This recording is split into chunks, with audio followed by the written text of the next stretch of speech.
Pinupuri ka namin, O Diyos, Ama, Anak, at Espiritu Santo. Salamat, Ama, na ibinigay mo sa amin si Jesus na iyong anak na namatay para sa aming kasalanan, iyong muling binuhay, iniakyat at iniduklok sa iyong kanan sa langit.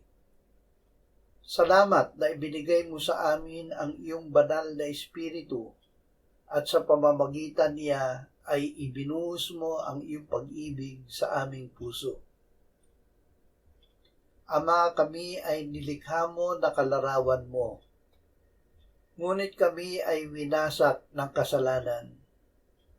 Dahil hindi ito ang iyong kalooban, ibinigay mo sa amin ang iyong anak na si Jesus.